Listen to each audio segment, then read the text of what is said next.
President Obama is setting the stage for a new round of tax battles in Congress. He's promising to veto any bills that extend all tax cuts set to expire at the end of the year. He called on Congress yesterday to extend only cuts for households making less than $250,000 a year. But Republicans want to extend them for all Americans and say the president's plan will hurt families and small businesses. Congressman Lloyd Doggett is a Democrat from Texas. He's also a senior member of the House Budget Committee. Welcome to the program this morning, sir. Great to join you. Look, CNN Money spoke with several economists, did a big survey of economists, and found that they're mostly in favor of some extension of the Bush tax cuts. In fact, majority of those economists say that they want all tax cuts extended, all of them. And one of these economists specifically cited politics. I'll tell you, he said that by just favoring one group of taxpayers and not another, you reduce the possibility of these tax cuts being passed. We don't need to raise taxes in the short term. When unemployment is down to 6%, we can talk about phasing out these tax cuts, even though that could be in a while. The president is promising, he says he's 100% committed that these will be tax cuts only for the middle class and below. But what do you think about the economists who are saying, why don't you just do it for everyone? Well, we've got an economist with an opinion on just about everything, but I think the economic facts are that tax breaks, more tax breaks for those at the very top, just have not produced jobs. They certainly didn't in the Bush years. They only grew the debt and the deficits. I believe that we ought not to provide tax breaks to those at the very top of the economic ladder that amount to more in a tax break than a median income family in Central Texas earns in an entire year. That will just continue to distort the gap, but very, very rich and the rest of the country, and it will not grow jobs. I have to tell you, though, that the contrast from, for example, Steve King, who we spoke to earlier today, a Republican congressman from Iowa, is pretty sharp, and it shows you these two. He's talking about fairness in a completely different light. I want you to listen. I want you to listen to what he said. He said the fairness here issue is not about the rich paying more. It's about everyone else paying their fair share. Listen. If they're not going to work, and there's a number approaching 100 million Americans of working age that are simply not in the workforce, and that includes the 13 million that are unemployed. Some can't do anything about that. Some aren't willing to do anything about that. When you add that all up, roughly a third of Americans of working age are not contributing to the gross domestic product of the United States. And he talks an awful lot about class envy, so that's what you're going to hear. That's what you're going to be hearing a lot from the GOP this week, I think, sir, is that you've got a president who's playing to class envy. I think that what some of our Republican colleagues like Steve want is that the single mom who's out there right now serving breakfast tacos at a near minimum wage job, she may not have a big income tax liability, but she's paying payroll taxes, she's paying sales taxes and regressive property taxes. They think she should be taxed more.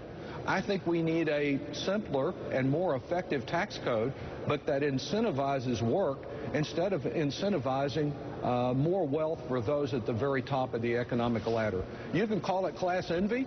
I think the class warfare is over, and there's no doubt that in the course of the Bush years, those at the very top captured almost all of the wealth growth during that period of time. Now it's a question of whether we can have a little equity and do something other than just grow more debt and deficits with tax cuts for the top that do not work. Yeah, Congressman Doggett, this is Will Kane. Christine pointed out in her first question to you that many economists say now in the short term this will be a bad time, taxes with the economy in the fragile shape that it's in. You know, but I don't have to look at economists. I actually can look to President Obama, who in 2009 said very clearly, you do not raise taxes. You do not raise income taxes on anyone in a recession. So does this tell us what? That President Obama has either changed his mind or the economy is just headed off down a sunny path right now? What has changed from 2009? First, I think many of those economists are talking about letting all of these tax cuts expire and a negative effect that would have, rather than focusing in on whether we extend the tax cuts for another year for all middle-class Americans, and the top 1 or 2% don't get an extension. They go back to what were the very reasonable rates of the Clinton years. But we faced the same issue in 2010, and that's what I'm talking about. In 2010, President Obama said you don't allow taxes to raise on anyone during a recession, and what's different now? Your point is so well taken about 2010, and it's why we have a little of the problem we do now. I disagreed strongly with President Obama in 2010 that he ought to accept tax breaks for billionaires, which he opposed prior to trying to reach a compromise with Republicans. He compromised with them. He gave them the extension.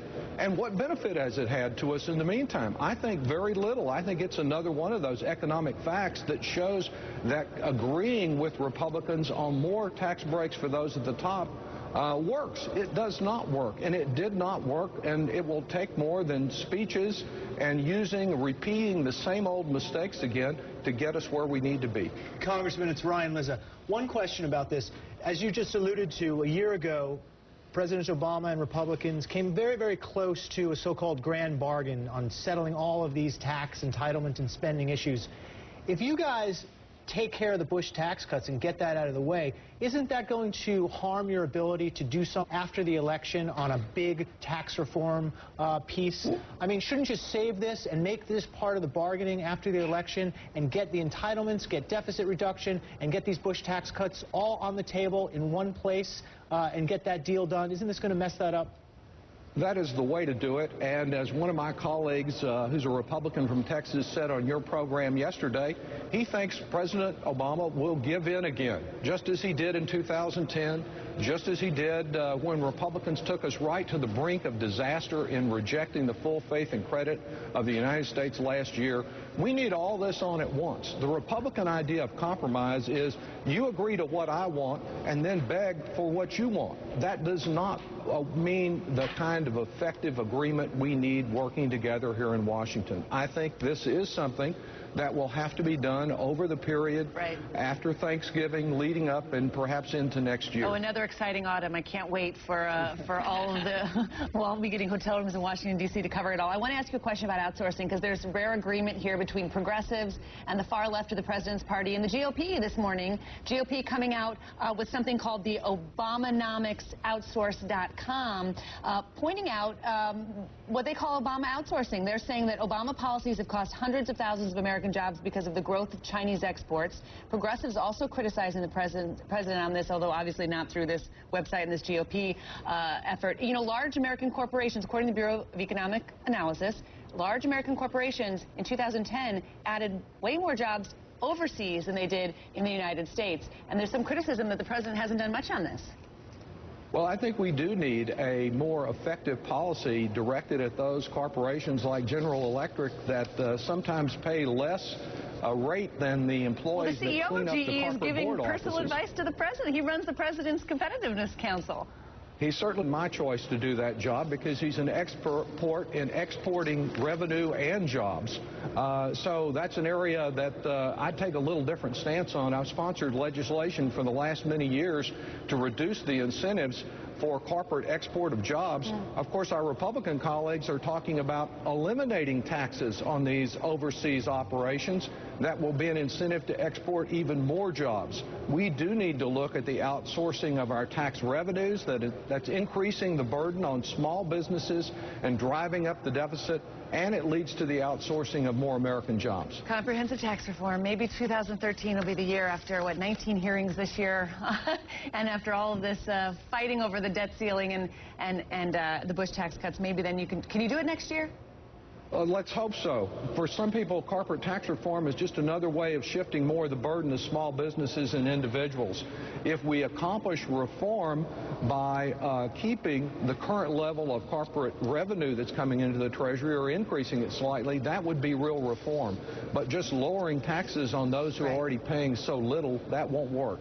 Comprehensive anything in D.C. is so difficult these days, but maybe it'll happen next year. Congressman Lloyd Doggett, I'm from Texas. Nice to see you, sir.